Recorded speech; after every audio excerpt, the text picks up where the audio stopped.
It's always a pleasure to be in San Antonio, a special honor to be here with people like yourself and people who are so dedicated to the well-being of our fellow Texans. You know, whether you're on yet another one of those preparedness exercises or a search and rescue operation after a major storm, it's your selfless service that not only is a reflection of your heart, but it's also a reflection of the extraordinary expertise that you have accomplished, and it's also making this state a better place to live. People already move to Texas on a pretty regular basis. We were here last week, Judge announcing another economic development coup for this area, and people move here a little over 1,000 a day, and we swell the rolls of this state. They enjoy our state's natural beauty, immerse themselves in our culture, and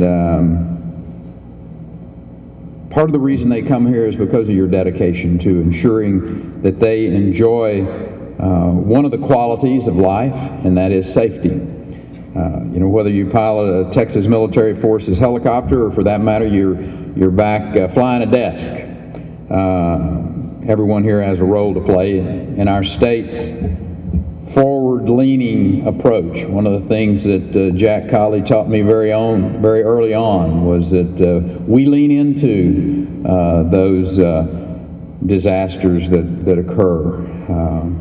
You know, whether it's emergency management, whether it's Homeland Security, it takes a really special person.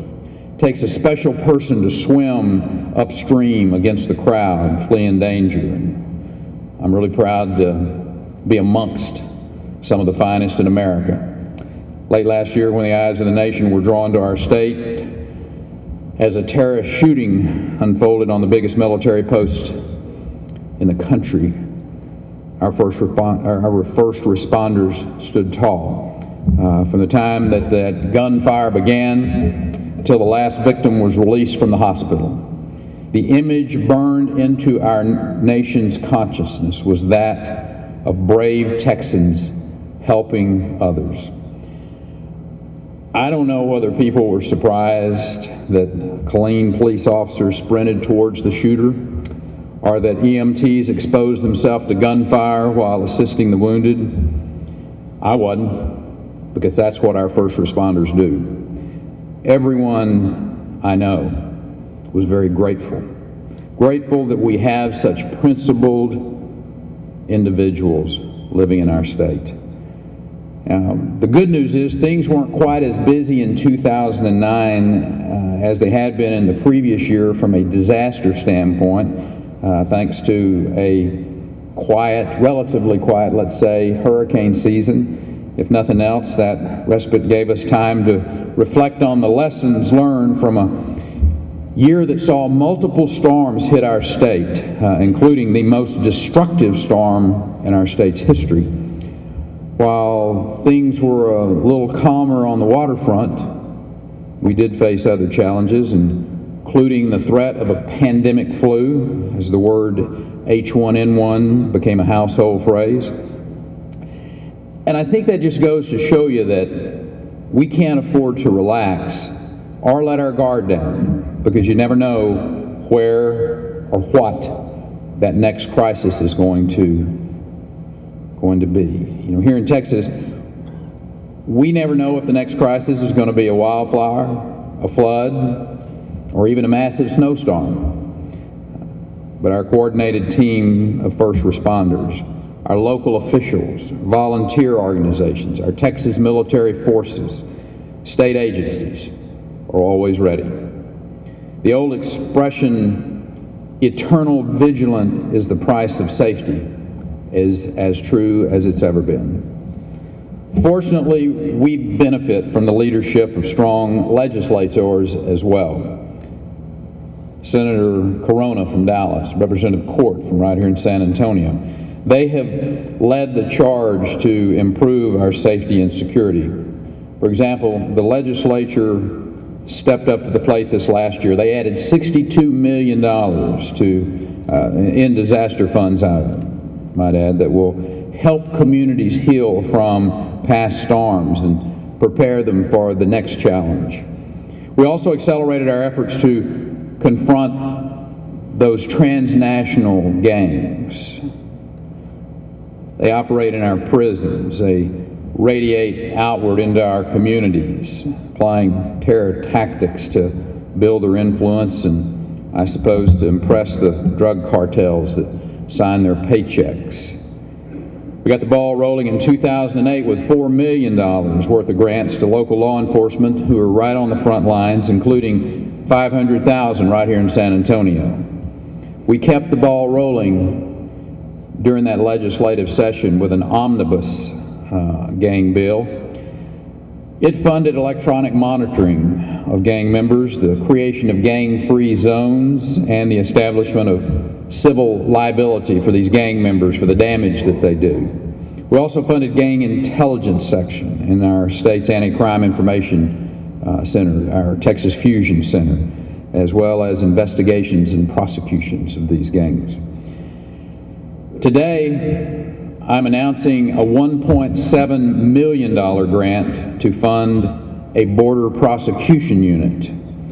This collaboration among the border region's 16 district attorneys will increase the number of prosecutors and specialized investigators handling that increase on the cases that are border-related crimes brought to the surface by our enhanced efforts. I know Randy was here visiting with you and giving you some data on that real focus along the border region in the state. You know, as these gang members and these drug cartels have adapted and they've changed their tactics and methods, we're staying ahead of them. We're staying ahead of them with operations like our Ranger Recon teams that coordinate with local and state and federal officials to further impede those trafficking lanes into our country.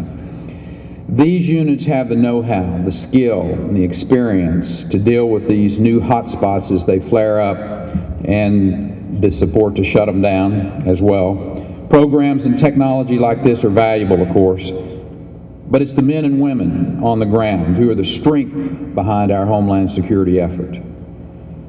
We owe it to them. We owe it to the people that they protect, the support, the equipment, the training that they need to respond to any emergency that Texas may have.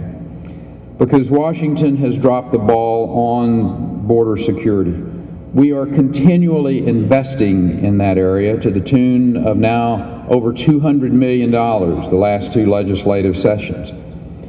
Unfortunately, Washington continues to under-deliver on their responsibilities, especially when it comes to adequately supporting the brave men and women of the Border Patrol with proper staffing and support. Almost exactly a year ago, I requested 1,000 National Guard troops under Title 32 to engage in border security, to perform the recon work, to support our state and our local authorities, and conduct maritime and airborne operations. And to date, Washington still has yet to approve that request. I believe our request deserves a more timely response, because nothing beats boots on the ground for interdicting the crime that is occurring, whether it's a cop on the beat or it's a peace officer on the border. These smugglers, they bring across drugs, money, people who face a future of exploitation or worse at the hands of these traffickers. In a post-911 world, we also have to consider what else might get smuggled across the border in the middle of the night. That's why I continue to call for all measures to be taken to protect our southern border, including the deployment of predator drones. When it comes to protecting our citizens, the stakes are simply too high for us to give anything less than our very best. In the meantime, we'll do what we've always done. Continue preparing for any contingency.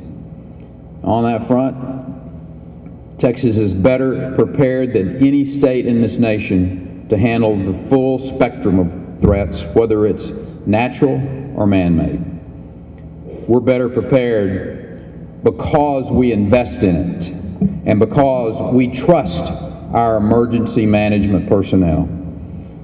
Part of that rugged Texas mindset includes a belief that local experts have the best solutions to local problems.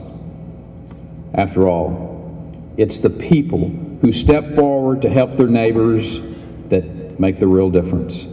And we will continue to rely on experts like yourself to make that quick step and make it as easy as possible on our citizens.